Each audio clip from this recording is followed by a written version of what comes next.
Hello everyone, ಇದು ನಿಮ್ಮ ನೇತ್ರ. ನಾನು ಲಾಸ್ಟ್ ವೋಟಿಂಗ್ ರಿಸಲ್ಟ್ಸ್ ವಿಡಿಯೋ ಮಾಡಿದ್ನಲ್ಲ, ಅದರಲ್ಲಿ ನಾನು ತಮ್ನೇಲ್ ಕೂಡ ಹಾಕಿದ್ದೆ. ಜಸ್ಟ್ ವೋಟಿಂಗ್ ರಿಸಲ್ಟ್ಸ್ ಮಾತ್ರ ಮ್ಯಾಟರ್ ಆಗುತ್ತಾ ಒಬ್ಬ ವ್ಯಕ್ತಿ ವಿನ್ನರ್ನ ಆಗೋಕೆ, ಅಥವಾ ಬಿಗ್ ಬಾಸ್ ಟೀಮು ಆ ವ್ಯಕ್ತಿನ ವಿನ್ನರ್ ಮಾಡಕ್ಕೆ ಅಂತ. ಈಗ ಇದಕ್ಕೆ ಒಂದು ಎಕ್ಸಾಂಪಲ್ ಕೂಡ ಸಿಕ್ಕಿದೆ. ಆಲ್ರೆಡಿ ಭವ್ಯಗೌಡ ಅವರು ಎಲಿಮಿನೇಟ್ ಆದಾಗೇನೆ ಗೊತ್ತಾಯ್ತು, ಜಸ್ಟ್ ವೋಟಿಂಗ್ ರಿಸಲ್ಟ್ಸ್ ಮಾತ್ರ ಖಂಡಿತ ಮ್ಯಾಟರ್ ಆಗಲ್ಲ, ಇನ್ನು ಅದರ್ ಥಿಂಗ್ಸ್ ಕೂಡ ಮ್ಯಾಟರ್ ಆಗುತ್ತೆ ಅಂತ. ಅಲ್ಲಿ ವೋಟಿಂಗ್ ರಿಸಲ್ಟ್ಸ್ ಆರ್ಡರ್ ಇಟ್ಟಿರ್ಬೋದು, ಬಟ್ ಬಿಗ್ ಬಾಸ್ಗೆ ಯಾರು TRP ತಂದ್ಕೊಟ್ರು, ಎಷ್ಟು ಚೆನ್ನಾಗಿ ಆಡಿದ್ರು ಅವ್ರ ಆಟನ ಅನ್ನೋದು ಕೂಡ ಸಿಕ್ಕಾಪಟ್ಟೆ ಮ್ಯಾಟರ್ ಆಗುತ್ತೆ ಒಬ್ಬ ವ್ಯಕ್ತಿನ ವಿನ್ನರ್ ಆಗಿ ಡಿಸೈಡ್ ಮಾಡಬೇಕಾದ್ರೆ. ಈಗ ಕೂಡ ಅದೇ ತರ ಮಾಡಿದ್ದಾರೆ ಅಂತ ಅನ್ಸುತ್ತೆ. ಡೆಫಿನೆಟ್ಲಿ ಥರ್ಡ್ ಪ್ಲೇಸಲ್ಲಿ ರಜತ್ ಔಟ್ ಆದ್ರು. ಅದಕ್ಕೆ ಮೇನ್ ರೀಸನ್ನೇ ಅವ್ರು ವೈಲ್ಡ್ ಕಾರ್ಡ್ ಎಂಟ್ರಿ ಅನ್ನೋದಾಗಿರುತ್ತೆ. ಅದನ್ನ ಬಿಟ್ಟರೆ ಅವ್ರು ಏನಾದರೂ ಡೇ ಒನ್ನಿಂದ ಏನಾದರೂ ಬಿಗ್ ಬಾಸ್ ಮನೆಯಲ್ಲಿ ಇದ್ದರೆ ಖಂಡಿತ ವಿನ್ನರ್ ಮಟೀರಿಯಲ್ಲು ರಜತ್ ಅವರು. ನನಗೆ actually one of the favourite contestant ಅಂದರೆ ರಜತ್ತು. ಈ ಎಂಟೈರ್ ಸೀಸನಲ್ಲಿ ತುಂಬ ಚೆನ್ನಾಗಿ ಆಡಿದ್ರು. ಆಫ್ಟರ್ 50 ಡೇಸ್ ಮನೆ ಒಳಗಡೆ ಬರಬೇಕಂದ್ರೇ ಸಿಕ್ಕಾಪಟ್ಟೆ ಧೈರ್ಯ ಇರಬೇಕು. ಬಂದಾದ್ಮೇಲೆ ಎಲ್ಲಾರನ್ನೂ ಬಗ್ಸೋದಿರುತ್ತಲ್ಲ, ಅದು ನೆಕ್ಸ್ಟ್ ಲೆವೆಲ್ಲು. ಆ ಒಂದು ಕೆಲಸನ ರಜತ್ ಅವರು ಸೂಪರಾಗಿ ಮಾಡಿದ್ರು. ಎಂಟರ್ಟೈನ್ಮೆಂಟ್ ಮಾಡಿದ್ರು, ಚೆನ್ನಾಗಿ ಆಟ ಆಡಿದ್ರು, ಪ್ರತಿ ಒಬ್ಬರ ಹತ್ರನೂ ಹೊಂದ್ಕೊಂಡ್ರು. ಅಲ್ಲಿ ಎಲ್ಲಾದ್ರೂ ತಪ್ಪಿದ್ರೆ ಅವ್ರಿಗೆ ಅದು ತಪ್ಪು ಅನ್ಸಿದ್ರೆ ಅವ್ರು ಅದನ್ನ ನೋಡಿದ್ರೆ ಡೆಫಿನೆಟ್ಲಿ ಧ್ವನಿ ಎತ್ತಿ ಮಾತಾಡಿದ್ರು. ತಪ್ಪನ್ನ ನೋಡದೇ ಇದ್ದಾಗ ಕಿಚ್ಚ ಸರ್ ಹತ್ರ ಕೂಡ ತುಂಬ ಸಲ ಕ್ಲಾಸ್ನ ತಗೊಂಡ್ರು. ಅದರಲ್ಲಿ ಒಂದು full complete package Rajath big boss ಅವ್ರಿಗೆ ಅಂತಾನೆ ಹೇಳ್ಬೋದು. ತುಂಬ ಚೆನ್ನಾಗಿ ಅವ್ರು ಆಟ ಆಡಿದ್ರು. ಥರ್ಡ್ ಪ್ಲೇಸ್ಗೆ very deserving, very very very deserving Rajat ಅವರು. ತುಂಬ ಖುಷಿ ಆಯಿತು. ಇನ್ನು ನೆಕ್ಸ್ಟ್ ಮಾತಾಡಬೇಕಾಗಿರೋದು ನಾವು ವಿನ್ನರು ಮತ್ತು ರನ್ನರ್ ಅಪ್ಪು. ನಿಮ್ಮ ಪ್ರಕಾರ ಯಾರು ವಿನ್ನರ್ ಆಗಬೇಕಾಗಿತ್ತು, ಯಾರು ರನ್ನರ್ ಆಗಬೇಕಾಗಿತ್ತು ಅಂತ ನನಗೆ ಕಮೆಂಟ್ ಸೆಕ್ಷನಲ್ಲಿ ತಿಳಿಸಿ. ಇನ್ನು ಅಫಿಷಿಯಲಿ ಬಂದಿರೋದು ತ್ರಿವಿಕ್ರಮ್ ಅವರು ವಿನ್ನರ್ ಆಗಿದ್ದಾರೆ ಮತ್ತು ಹನುಮಂತಪ್ಪ ಅವರು ರನ್ನರ್ ಅಪ್ ಆಗಿದ್ದಾರೆ ಅಂತ. ನಾವು ಎಷ್ಟೊಂದು ಸಲ ನಾನೇ ಎಷ್ಟೊಂದು ಸಲ ಪೋಲ್ ಹಾಕಿದ್ರು, ಬೇರೆ ಎಲ್ಲರೂ ಯಾರಾದರೂ ಪೋಲ್ ಹಾಕಿರೋದನ್ನ ನಾನು ನೋಡಿದಾಗೂ ಕೂಡ ಅತಿ ಹೆಚ್ಚು ಓಟ್ಸು ಬಂದಿದ್ದು ಮಾತ್ರ ಹನುಮಂತಪ್ಪ ಅವರಿಗೇನೆ. ನಾನು ಇನ್ಫ್ಯಾಕ್ಟ್ ವಿಡಿಯೋ ಅಲ್ಲಿ ಒಂದು ಸ್ವಲ್ಪ ಹನುಮಂತಪ್ಪ ಅವರಿಗೆ ಆ ಕಡೆ ಈ ಕಡೆ ಮಾತಾಡಿದ್ರೇ ಕಮೆಂಟ್ಸ್ ಬರೋದು, ನೋಡು ನೀನು ರಜತಕ್ಕೆ ಸಪೋರ್ಟ್ ಮಾಡ್ತೀಯಾ ಬಕೆಟು ಅಂತ. ಸಿಕ್ಕಾಪಟ್ಟೆ ಸಪೋರ್ಟ್ ಸಿಕ್ಕಿತ್ತು. ಒನ್ ಮ್ಯಾನ್ ಆರ್ಮಿ ಅಂತೂ ಡೆಫಿನೆಟ್ಲಿ ಆಗಿತ್ತು ಖಂಡಿತ. ಬಟ್ ಆಲ್ರೆಡಿ 25% ಜರ್ನಿ ಕಂಪ್ಲೀಟ್ ಆದಮೇಲೆ ಬಿಗ್ ಬಾಸ್ ಮನೆ ಒಳಗಡೆ ಅವರು ಎಂಟ್ರಿ ಕೊಟ್ಟರು ಅಂತ ಟ್ರೋಫಿ ಸಿಗಲಿಲ್ವಾ ಗೊತ್ತಿಲ್ಲ. ಅಷ್ಟೇ ಅಲ್ಲದೆ ತ್ರಿವಿಕ್ರಮು ಕೂಡ ಡೇ ಒನ್ನಿಂದ ಅವ್ರ ಎಫರ್ಟು ಎಲ್ಲೂ ಕುಗ್ಲಿಲ್ಲ. ಅವರು ಆಚೆ ಇರೋ ವ್ಯಕ್ತಿಗೆ ಎಷ್ಟು ಕೋಪ, ಎಷ್ಟು ಸಿಟ್ಟು, ಅದನ್ನೆಲ್ಲ ಕಟ್ಟಿಟ್ಕೊಂಡು ನನ್ನ ಗೇಮು ನನ್ನ ಭವಿಷ್ಯ ಅಂತ ಡೇ ಒನ್ನಿಂದ ಲಾಸ್ಟ್ವರೆಗೂ ಕೂಡ ಅವ್ರು ಹಂಗೆ ಇರ್ತಾರೆ. ಇನ್ಫ್ಯಾಕ್ಟ್ ಭವ್ಯ ಅವ್ರ ಜೊತೆ ಅಷ್ಟು ಚೆನ್ನಾಗಿರ್ತಾರೆ.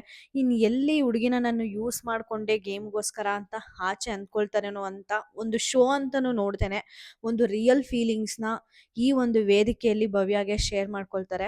ಅದು ಜೆನ್ಯೂನ್ ಫೀಲಿಂಗ್ಸ್ನ ಶೇರ್ ಮಾಡ್ಕೊಳ್ಳೋದು ಒಂಥರ, ಸುಮ್ಮನೆ TRPಗೋಸ್ಕರ ಜೊತೆಗಿದ್ದು ಓಡಾಡ್ಕೊಂಡು ಇರೋದು ಇನ್ನೊಂಥರ. ಎಷ್ಟೊಂದು ಜನ ಜೋಡಿಗಳನ್ನ ನಾವು ಹಂಗೆ ನೋಡಿದ್ದೀವಿ, ಸುಮ್ಮನೆ TRPಗೋಸ್ಕರ ಓಡಾಡ್ಕೊಂಡಿರೋದು. ಬಟ್ ಆ ಥರ ಏನೂ ಮಾಡಿದೆ, ಇದು ನನ್ನ ಜೆನ್ಯೂನ್ ಫೀಲಿಂಗ್ಸು, ನಾನು ನಿನ್ನ ಯೂಸ್ ಮಾಡ್ಕೊಳ್ತಾ ಇಲ್ಲ, ನೀನಂದರೆ ನನಗೆ ನಿಜವಾಗ್ಲೂ ಇಷ್ಟ ಅಂತ ಹೋಗಿ ಡಿಸ್ಕಸ್ ಮಾಡೋದಿರುತ್ತಲ್ವ, ಅದಕ್ಕೆ ತುಂಬ ಧೈರ್ಯ ಬೇಕು. ಸುಮ್ಮನೆ ಸಾಮಾನ್ಯ ಜನಗಳಿಗೆಲ್ಲ ಡೆಫಿನೆಟ್ಲಿ ಅದು ಮಾಡೋಕ್ಕಾಗಲ್ಲ. ಒಂಥರ ಒಂದು ಧೈರ್ಯದ ಸ್ಟೆಪ್ ತೊಗೊಂಡ್ರು ತ್ರಿವಿಕ್ರಮು. ನಂತರ ಅವ್ರನ್ನ ಎಷ್ಟೇ ಏನೇ ಅನ್ನಲಿ ಎಲ್ಲರೂ ಮೋಕ್ಷಿತ ಎಷ್ಟು ಬಂದ ತಕ್ಷಣನೇ ಗೋಮುಖ ವ್ಯಾಘ್ರ ಅಂತಾರೆ, ಅದನ್ನ ಅವ್ರು ತಗೊಂಡು ಹ್ಯಾಂಡಲ್ ಮಾಡಿದ ರೀತಿ ಆಗಿರ್ಬೋದು, ಪ್ರತಿಯೊಂದೂ ತುಂಬ ತಾಳ್ಮೆಯಾಗೆ, ತುಂಬ ಸಮಾಧಾನವಾಗೆ, ಇಲ್ಲಿ ನನ್ನನ್ನು ನಾನು ಅಡೆತಡೆ ಹಾಕ್ಕೋಬೇಕು, ನನ್ನನ್ನು ನಾನು ಕಂಟ್ರೋಲಾಗಿ ಇಟ್ಕೊಳ್ಬೇಕು ಅಂತ ಆಡಿದ ವ್ಯಕ್ತಿ ತ್ರಿವಿಕ್ರಮು. ಅವ್ರ ಎಂಟೈರ್ ಜರ್ನಿ ನೋಡಿದಾಗ ತುಂಬ ಅಂದರೆ ತುಂಬ ಖುಷಿ ಆಗುತ್ತೆ. ಮಿಡಲಲ್ಲಿ ಅವ್ರ ಅಮ್ಮ ಬಂದಾಗ ಒಂದು ಸ್ವಲ್ಪ ಡಿಸ್ಟರ್ಬ್ ಆದರು ಅಂತ ಅನ್ನಿಸ್ತು. ಬಟ್ ಅದಾದ ನಂತರ ಅವ್ರು ಏನು ಅನ್ನೋದನ್ನ ನಮ್ಮೆಲ್ಲರಿಗೂ ತೋರಿಸಿದ್ರು. ಜೆನ್ಯೂನ್ ತ್ರಿವಿಕ್ರಮ್ ಹೆಂಗಿರ್ತಾರೆ ಅನ್ನೋದನ್ನ ಕೂಡ ನಾವು ಒಂದು 2 ವಾರ ನೋಡಿದ್ವಿ. ಅಂದರೆ ತುಂಬ ಫ್ರಸ್ಟ್ರೇಷನ್ ಆಗೋಗ್ಬಿಡ್ತಾರೆ, ಟಾಸ್ಕ್ ಏನೂ ಸಿಗ್ತಾ ಇಲ್ಲ, ನಾನು ಇರೋದೇ ಟಾಸ್ಕಲ್ಲಿ ಮೇಜರಾಗೆ, ಆ ಟಾಸ್ಕೇ ಸಿಗಲಿಲ್ಲ ಅಂದರೆ ನಾನು ಜನಗಳಿಗೆ ಹೆಂಗೆ ಕಾಣಿಸ್ತೀನಿ ಅಂತ ತುಂಬ ಫ್ರಸ್ಟ್ರೇಷನ್ ಆಗ್ತಾರೆ. ಅದನ್ನು ಭವ್ಯ ಮೇಲೂ ಬಿಡ್ತಾರೆ. ಬಟ್ ಆ್ಯಸ್ ಎ ಫ್ರೆಂಡ್ ಭವ್ಯ ಅವರು ಇನ್ನು ಇದನ್ನು ಜಾಸ್ತಿ ಮಾಡಿದ್ರೆ ನನಗೆ ಪ್ರಾಬ್ಲಮ್ಮು, ಅವರಿಗೂ ಪ್ರಾಬ್ಲಮ್ಮು ಅಂತ ಅಂದ್ಕೊಂಡು ಅದನ್ನು ಒಂಥರ ಸಮಾಧಾನವಾಗಿ ರೀತಿಯಾಗೆ ಹ್ಯಾಂಡಲ್ ಮಾಡ್ಕೊಂಡು ಹೋಗ್ತಾರೆ. ಎಂಟೈರ್ ಜರ್ನಿಲಿ ಇವರಿಬ್ಬರನ್ನ ನೋಡೋಕೆ ಮಾತ್ರ ಸಿಕ್ಕಾಪಟ್ಟೆ ಖುಷಿಯಾಗಿರುತ್ತೆ. ತ್ರಿವಿಯಾ ಫಾರ್ ಎವರ್ ಅಂತ ಅನಿಸುತ್ತೆ. ತುಂಬ ಚೆನ್ನಾಗಿ ಅನ್ನಿಸ್ತು ಇವ್ರ ಜರ್ನಿ.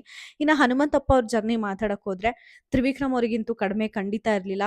ಅವರಿಗೆ ತಕ್ಕಂತೆಯೇ ಟಕ್ಕರ್ ಕೊಟ್ಟರು. 25 ಡೇಸ್ ಜರ್ನಿ ಆದಮೇಲೆ ಬಂದರು ಅನ್ನೋದ, ಇಲ್ಲಾಂದರೆ ಟಾಸ್ಕಲ್ಲಾಗಿರ್ಬೋದು, ಎಲ್ಲಾನು ಮುಂಚೆಯಿಂದನೂ ತ್ರಿವಿಕ್ರಮ್ ಅವ್ರು ಸಮಕ್ಕೆ ಆಡಿದ್ದಾರೆ ಆ್ಯಕ್ಚುಲಿ. ಟಾಸ್ಕ್ ಅಂತ ಮಾತಾಡಕ್ಕೆ ಬಂದರೆ ಹನುಮಂತಪ್ಪ ಹೆಚ್ಚು, ತ್ರಿವಿಕ್ರಮ್ ಕಡಿಮೆ, ಇಲ್ಲಾಂದರೆ ತ್ರಿವಿಕ್ರಮ್ ಜಾಸ್ತಿ ಹನುಮಂತಪ್ಪ ಕಡಿಮೆ ಅಂತ ಡೆಫಿನೆಟ್ಲಿ ನಾವು ಮಾತಾಡೋಕ್ಕೇ ಆಗಲ್ಲ. ಯಾಕಂದರೆ ತುಂಬ ಚೆನ್ನಾಗಿ ಆಡಿದ್ದಾರೆ ಹನುಮಂತ ಅವ್ರೂ. ಆ ಥರ ಆಡಿದ್ದಕ್ಕೇ ಟಿಕೆಟ್ ಫಿನಾಲೆ ಗೆದ್ದರು. ಮತ್ತು ಸುರೇಶ್ ಅವರು ಕ್ಯಾಪ್ಟನ್ ಆಗಬೇಕು ಅಂತ ಕೇಳಿದಾಗ ಹೋಗ್ಬಿಟ್ಟು ತುಂಬ ಚೆನ್ನಾಗಿ ಗಾಯಗಳೆಲ್ಲ ಮಾಡಿಕೊಂಡು ಅವ್ರ ಪರವಾಗಿ ನಿಂತು ಎಷ್ಟೊಂದು ಸಲ ಎಷ್ಟು ಚೆನ್ನಾಗಿ ಆಟ ಆಡ್ಕೊಂಡು ಕೊಟ್ಟರು. ಮತ್ತು ಗೆಳೆಯನು ಅಂತ ಅಂದಂಗೆ ಒಂದು ಫ್ರೆಂಡ್ಶಿಪ್ನ ಎಲ್ಲೂ ಗೇಮಲ್ಲಿ ತರದೆ ತುಂಬ ಜೆನ್ಯೂನಾಗೆ ಒಬ್ಬ ಮನುಷ್ಯ ಹೆಂಗಿರಬೇಕೋ ಅಷ್ಟು ಚೆನ್ನಾಗಿ ಬಿಗ್ ಬಾಸ್ ಮನೆಯಲ್ಲಿ ಜೀವಿಸಿದ್ರು. ಯಾವುದೇ ಒಂದು ಮಾತಾಡಬೇಕಾದ್ರೂ ಅತಿರೇಕದ ಮಾತು ಯಾವತ್ತೂ ಆಡ್ತಾ ಇರಲಿಲ್ಲ. ಎಷ್ಟು ಬೇಕೋ ಅಷ್ಟೇ, ಯಾವಾಗ ಬೇಕೋ ಆವಾಗಲೇ ತುಂಬ ಡೀಸೆಂಟಾಗೆ ಒಂದು ಬಿಗ್ ಬಾಸ್ ಜರ್ನಿನ ಮುಗಿಸಿದ್ದು ಅಂದರೆ ಹನುಮಂತಪ್ಪ ಅವರು ಅಂತ ಹೇಳ್ಬೋದು. ಲಾಸ್ಟ್ ಮೂಮೆಂಟಲ್ಲೂ ಕೂಡ ಅವ್ರ ಗೆಳೆಯನ್ನ ಅವರು ಉಳಿಸ್ಕೊಳ್ಬಹುದು ಅಂತ ಅವ್ರಿಗೊಂದು ಆಫರ್ ಬಂದಾಗೂ ಕೂಡ ಯಾರು ಚೆನ್ನಾಗಿ ಗೇಮ್ ಆಡಿದ್ದಾರೆ, ಯಾರು ಡಿಸರ್ವಿಂಗ್ ಇದ್ದಾರೆ ಅವ್ರಿಗೆ ಮಾತ್ರ ಕೊಡೋಣ ಅಂತ ಡಿಸೈಡ್ ಮಾಡಿಬಿಟ್ಟು ಅವರ ಫ್ರೆಂಡ್ ಆದ ಧನರಾಜ್ ಅವ್ರನ್ನೂ ಕೂಡ ಪಕ್ಕಕ್ಕೆ ಇಟ್ಬಿಟ್ಟು ಮೋಕ್ಷಿತ್ ಅವ್ರನ್ನ ಸೇವ್ ಮಾಡ್ತಾರೆ. ಅವರ ಗೇಮ್ ಜರ್ನಿ ಅಂತ ನೋಡಿದಾಗ ತುಂಬ ಅಂದರೆ ತುಂಬ ಜೆನ್ಯೂನ್ ಆಗಿರುತ್ತೆ. ಇನ್ಫ್ಯಾಕ್ಟ್ ಸುದೀಪ್ ಸರು ಕೂಡ ತುಂಬ ಸಲ ಅಪ್ರಿಷಿಯೇಟ್ ಮಾಡಿದ್ದಾರೆ. ಹನುಮಂತ್ ಅವ್ರನ್ನ ಎಕ್ಸಾಂಪಲ್ ಕೂಡ ಕೊಟ್ಟಿದ್ದಾರೆ. ನೋಡಿ ಯಾಕೆ ಕಿತ್ತಾಡ್ತೀರಾ, ನಿಮ್ಮ ಆಟನ ನೀವು ಕಾನ್ಸಂಟ್ರೇಟ್ ಮಾಡಿ, ಬೇರೆಯವ್ರ ಆಟ ಹೆಂಗ್ ಆಡ್ತಾರೆ ಅನ್ನೋದನ್ನ ತಲೆ ಕೆಡಿಸ್ಕೊಳ್ಬೇಡಿ ಅಂತ ಟಿಕೆಟು ಫಿನಾಲೆ ಬಂದಾಗಂತೂ ಹನುಮಂತಪ್ಪರನ್ನ ಹೆಂಗ್ ಹೊಗಳಿದ್ರು ಅಂದರೆ ಹಂಗೆ ಹೊಗಳಿದ್ರು. ಇನ್ಫ್ಯಾಕ್ಟ್ ಆ ವಾರನೇ ಅನಿಸುತ್ತೆ ಹನುಮಂತ್ ಅವರ ಗ್ರಾಫು ಟಕ್ ಅಂತ ಮೇಲೇರಿದ್ದು. ಅಷ್ಟು ಚೆನ್ನಾಗೆ ಆಚೆಗಡೆನೂ ರೆಸ್ಪಾನ್ಸ್ ಸಿಗ್ತಿರ್ಬೇಕಾದ್ರೆ, ಹನುಮಂತಪ್ಪ ಅವರು ಕೂಡ ಒಳಗಡೆ ಅಷ್ಟು ಚೆನ್ನಾಗಿ ಆಡ್ತಿರ್ಬೇಕಾದ್ರೆ, ಈ ಒಂದು ಡಿಸಿಷನ್ ಯಾಕೆ ಬಿಗ್ ಬಾಸ್ ಟೀಮ್ ಅವರು ತಗೊಂಡ್ರು ಅಂತ ನನಗಂತೂ ಗೊತ್ತಿಲ್ಲ. ಮೋಸ್ಟ್ಲಿ ಜೆನ್ಯೂನ್ ವೋಟ್ಸ್ ಬಿದ್ದಿರಬಹುದೇನೋ ತ್ರಿವಿಕ್ರಮ್ ಅವ್ರಿಗೇನೆ ಜಾಸ್ತಿ. ಯಾಕಂದರೆ ವೋಟಿಂಗ್ ಪೋಲ್ಸ್ ಅಂತ ಬಂದಾಗ ಸುಮ್ಮನೆ ನಾವು ಸೆಲೆಕ್ಟ್ ಮಾಡೋದಕ್ಕೂ ಆ್ಯಪ್ ಓಪನ್ ಮಾಡಿ ಎಫರ್ಟ್ಸ್ ಹಾಕಿ ವೋಟ್ ಮಾಡೋದಕ್ಕೂ ತುಂಬ ಡಿಫ್ರೆನ್ಸ್ ಇರುತ್ತೆ. ನಿಜವಾಗ್ಲೂ ವೋಟ್ ಜಾಸ್ತಿ ಬಂದಿದೆಯಾ, ಇಲ್ಲಾಂದರೆ ಯಾರು ಟಿ ಆರ್ ಪಿಗೆ ಸ್ವಲ್ಪ ಸಪೋರ್ಟ್ ಮಾಡಿದ್ದಾರೆ, ಯಾರು ಜೆನ್ಯೂನಾಗೆ ಅಂದರೆ ಜಾಸ್ತಿ ಸ್ಕ್ರೀನ್ ಸ್ಪೇಸ್ ತೊಗೊಂಡಿದ್ದಾರೆ, ಇದನ್ನೆಲ್ಲ ಕನ್ಸಿಡರ್ ಮಾಡಿ ವಿನ್ನರ್ನ ಡಿಸೈಡ್ ಮಾಡಿದ್ರೆ ಅದಕ್ಕೆ ಮಾತ್ರ ಡೆಫಿನೆಟ್ಲಿ ನಮ್ಮ ಹತ್ರ ಆನ್ಸರ್ ಇಲ್ಲ. ಬಟ್ ಅಫಿಷಿಯಲಿ ಗೊತ್ತಾಗ್ತಿರೋದಂತೂ ತ್ರಿವಿಕ್ರಮ್ ವಿನ್ನರ್ ಆಗಿದ್ದಾರೆ ಮತ್ತು ಹನುಮಂತಪ್ಪ ಅವರು ರನ್ನರ್ ಅಪ್ ಆಗಿದ್ದಾರೆ ಅಂತ. ಮತ್ತು ಭವ್ಯ ಅವ್ರು ಹೇಳ್ತಾ ಇದ್ರು, ವಿನ್ನರ್ ಆದರೆ ನಾನು ಹೇಳ್ತೀನಿ, ವಿನ್ನರ್ ಆದರೆ ನಾನು ಒಪ್ಕೋತೀನಿ, ಡೇಟ್ ಫಿಕ್ಸ್ ಮಾಡಿದೆ ಹಂಗೆ ಹಿಂಗೆ ಅಂತೆಲ್ಲನೂ ಡಿಸೈಡ್ ಮಾಡ್ತಾಯಿದ್ರು. ಮತ್ತು ವಿಕ್ಕಿ ನನಗೊಂದು ಆಸೆ ಇದೆ ಅಂತ ಕೂಡ ಏನೇನೋ ಮಾತಾಡ್ತಾ ಇದ್ರು ಫಿನಾಲೆ ವೇದಿಕೆಯಲ್ಲಿ. ನೋಡಬೇಕು ಇದನ್ನು ಹೆಂಗೆ ಸೆಲೆಬ್ರೇಟ್ ಮಾಡ್ತಾರೆ ವಿಕ್ಕಿ ವಿನ್ನಿಂಗ್ನ ಅಂತ. ಸ್ವಲ್ಪ ಜನಕ್ಕೆ ತುಂಬ ಡಿಸಪಾಯಿಂಟ್ ಆಗಿರುತ್ತೆ ಈ ಒಂದು ನ್ಯೂಸ್ ಕೇಳಿಬಿಟ್ಟು. ಯಾಕಂದರೆ ಹನುಮಂತಪ್ಪ ಫಾಲೋಯಿಂಗು ತುಂಬ ಅಂದರೆ ತುಂಬ ಇದೆ. ಸಡನ್ನಾಗಿ ಈ ಥರ ಹನುಮಂತ ಅವರು ವಿನ್ ಆಗಿಲ್ಲ ಅಂತ ಗೊತ್ತಾದರೆ ಡಿಸಪಾಯಿಂಟ್ ಅನಿಸುತ್ತೆ. ಮತ್ತು ಎಷ್ಟೋ ಜನಕ್ಕೆ ಈ ವಿಡಿಯೋ ಫೇಕ್ ಅಂತ ಕೂಡ ಅನ್ನಿಸ್ಬಹುದು.